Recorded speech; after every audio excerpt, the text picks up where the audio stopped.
Okay, as a reminder, we have a free diagnostic or practice diagnostic that you can certainly jump on if you'd like to get ahead of the game and get a little bit of information about your practice, how its marketing scores are.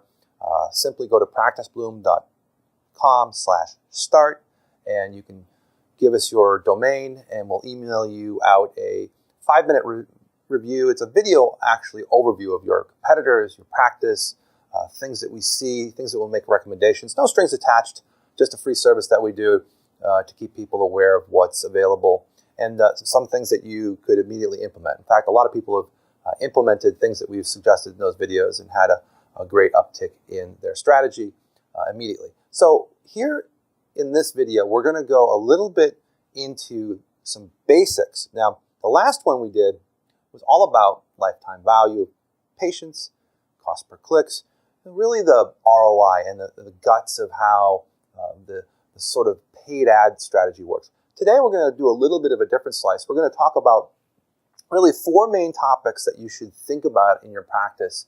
And these are the basics. So we're going to get to the basics, and then we're going to actually be doing some really cool webinars in the next couple of weeks to go through these in detail.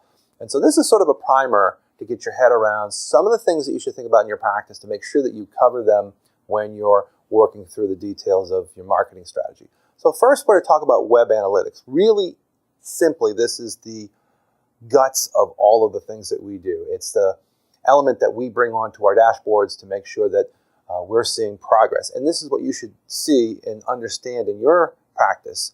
The traffic coming to your site, so that's visitors coming to your site, both returning and new visitors. Conversions, so we want to make sure that you have a conversional aspect in your analytics. You want to know when people get to the site what their conversion rate is. So they come to your site, how many people are turning into appointments and how many people are giving you emails or downloading information from your practice to make sure that you understand if you're improving and getting more conversions. And again, more traffic, good traffic plus good conversions equals obviously a much better experience for the end user as well, because they're actually getting a part of your site and they're being actually engaged. Time on site is all part of our model that we work with a lot of clients, making sure your content is good, readable, it's valuable, it has a presentation strategy, it has a sales copy angle to it, gets people to read to the next layer. These are really important. I'd say these are the top 3 that really we look at when we first dig into someone's analytics on their site. Bounce rate's another critical thing. Bounce rates can vary between 40 to 60% based off of the type of practice and the type of activity. But really, we like to see those bounce rates below 50%. That's 5 out of 10. Yes, even just 5 out of 10, that's half the people. That's a really good average. 6 out of 10 is where you run into problems. 7 out of 10, you probably have something wrong with your site. 4 out of 10, you're doing really well. That's just the nature of the internet. People's attention spans, very, very short. And so we really concentrate on making sure we have pop-ups and offers. And I don't mean pop-ups that are annoying, but really a strategy so as they try and roll off the page, we give them another offer to stay on the page, whether giving them a guidebook or a physical offer like a percentage off if you have a cash-based practice, or even think about just joining a simple newsletter. All these things really add up to a better, consistent strategy for just your website in general. Now, we have a big topic here, SEO, and we came from this background. We spent 4 years, or the last 4 years, just designing really a lot of SEO strategies for companies, and that was our huge sort of involvement in the industry since 2010. As we kind of migrated more into the medical space, because that's where people just kind of gravitated towards us, we didn't concentrate as much as on SEO, but we're going to come back in with some webinars that are really going to cover the basics. Right now, we're in a transitional phase with a lot of the organic rankings because Google's starting to take over the homepage. They're starting to take over the map listings. They've got a huge presence on the top of every search result. So SEO is still critically important, but it's part of the bigger overall picture because obviously people spend time besides Google and other properties, which we'll get into.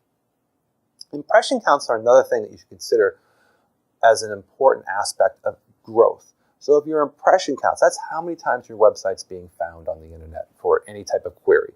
So XYZ practice service, and that service has your website come up. That's an impression, and we love to see impression counts growing. We kind of call this the heartbeat of the business, making sure that impression counts continually grow, and that's usually thousands and thousands and thousands in a month. And we need to make sure that this number matches up with traffic. So we want to see traffic increasing, and we want to see impressions increasing. So the next thing I think if your practice has not done this, I think this is where you need to start to put some investment, is to do online video. The critical element today is that people are just lazy. They don't want to read. They want to be told what to do. Online video is really that place to be. And you've got to have different behavioral targeting within the strategy of YouTube and other places where you can put video like Facebook and so forth.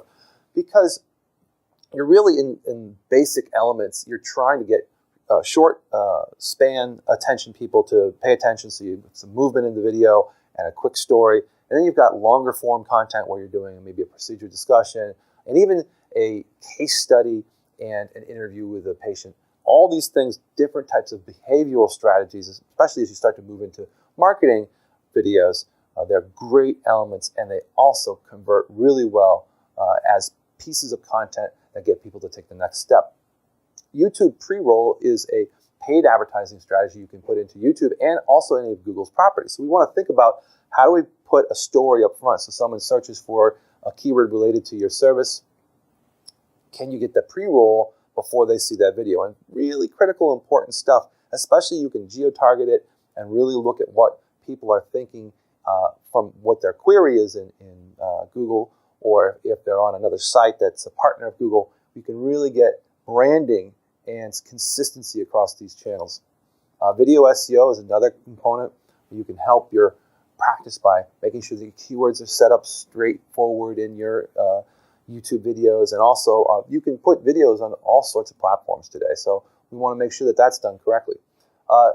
The real strategy from a behavioral standpoint is really what we talk about when we move to the next phase with video, which is Facebook, right? So we want to make sure that our ad strategy includes videos that tell a story, that get people engaged, that get them to stay for more than that, 3 or 4 seconds, that gets them beyond just a sort of spatial element. They actually listen, they hear something, or they want to continue the story because it's related to them.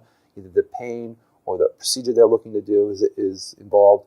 Again, great behavioral strategies in here where you get case studies and interviews and things that people can relate to, that not necessarily all related to the service itself from a physical layer, but from a emotional layer, to try and get people's emotional triggers to go. Make sure you have an offer, so you're giving away a guidebook, you're giving away a next step, a appointment would be awesome, but we know that the trust factor and the patient journey doesn't start immediately with, hey, I'm just going to come to see you because you're out of the blue. There's that 1 to 3% that will do that, but the 97% more need to be brought along in the trust factor. And you want to make sure that these people get retargeted. So as soon as they hit a page and they start either watching a video or liking a video, you can get their browser pixeled, or their Facebook environment pixeled, if you want to call that, so that you can retarget them, so that you know that they're interested. You can continue to serve them more and more different types of strategy from an ad strategy, and then eventually get their email and bring them back to a landing page, right? So the landing page is really now where we start AdWords, and that's where we can do retargeting. So as soon as they hit the landing page, we can cookie their browser with a Google AdWords banner, so they can follow your ads can follow them around the internet. And we really like to do also, from an AdWords perspective, call-only strategy. So if someone's just on their phone and they're in a rush and they just want to click a button to go and find somebody, they can just click the button, low cost, direct drive. Not going to a website, just clicking a button to make a phone call. Those are really impressively effective, along with regular AdWords. Obviously, people who are on their browser on a regular computer or on a phone are going to go to a site and make a decision. That, again, goes to that landing page where we start to retarget.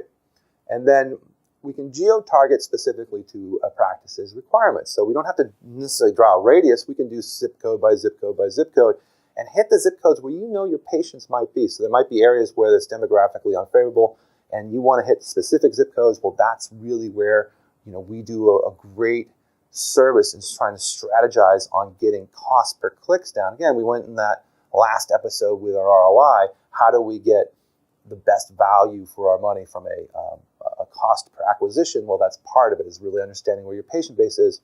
And again, by geo-targeting properly and looking at where your patients come from, you can actually sort of define areas where you might have a better proclivity to find patients, and then again, managing the cost of that acquisition by making sure that your ad copy's really good and that you look at the ad copy and you make sure that it actually works from a flow standpoint and isn't just sort of another Me Too ad. So these are the basic things that I would recommend that you really think about in your practice as a sort of cornerstones, 4 cornerstones to get engaged with if you haven't started already, to look at the analytic pieces we talked about, to make sure you're starting your video journey and starting your strategy there if you haven't already, your Facebook ads, and making sure you have AdWords. And again, we will talk about this big ball of wax, which is the SEO, both on the web and in Maps in an upcoming webinar. So we have some really cool webinars coming up. And one of the things that we're going to do is do some excellent offers in that strategy as well, so you actually can take advantage of some free information that we do every day with our customers, and we're going to be giving that information away as part of our webinars. So I hope you enjoyed this. Again, it's Matt Coffy with PracticeBloom, and we'll see you in the next episode.